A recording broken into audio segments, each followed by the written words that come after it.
Vous écoutez un podcast de EJR Radio, la radio pour tous.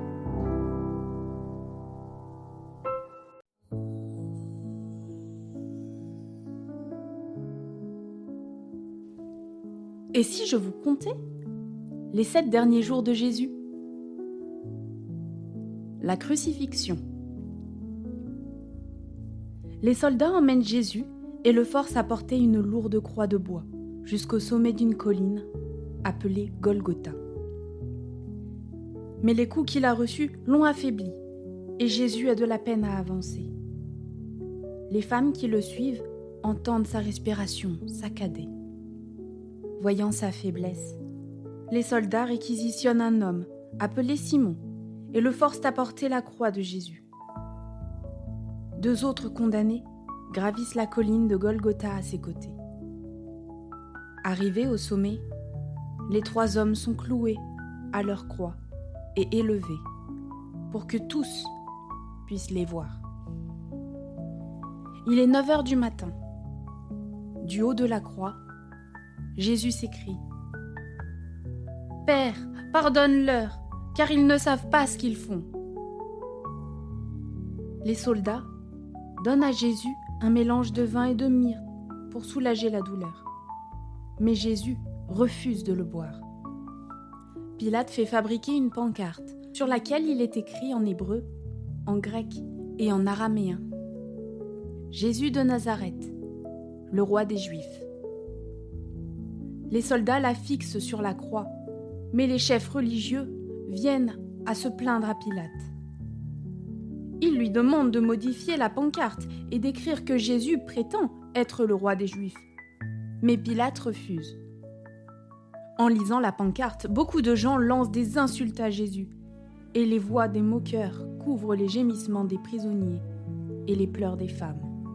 « Descends donc de la croix, si tu es le Fils de Dieu !» Les soldats se partagent ses vêtements et tirent au sort pour savoir qui aura sa tunique. Les chefs des prêtres, les maîtres de la loi et les anciens disent « Il a sauvé les autres, mais il ne peut pas se sauver lui-même. Si tu es le Messie, descends de la croix. Alors nous te croirons. » Marie, la mère de Jésus, est là, le cœur brisé à la vue de son fils à l'agonie. Avec elle se trouve sa sœur, Marie, femme de Clopas, Marie de Magdala et l'apôtre Jean. Quand Jésus voit sa mère et le disciple qu'il aime, il demande à Jean de prendre soin de Marie, comme si elle était sa propre mère. À partir de ce jour, Jean accueillera Marie chez lui. L'un des criminels crucifiés aux côtés de Jésus se moque aussi de lui. « Si tu es le Messie, sauve-toi, toi-même, et nous avec. »« Nous méritons d'être punis, » rétorque l'autre criminel, « mais cet homme n'a rien fait de mal. » Puis il se tourne vers Jésus. « Seigneur, souviens-toi de moi quand tu viendras dans ton règne. »« Aujourd'hui, tu seras avec moi dans le paradis, » répond Jésus. À midi, le soleil s'arrête de briller et d'épaisses ténèbres recouvrent le pays.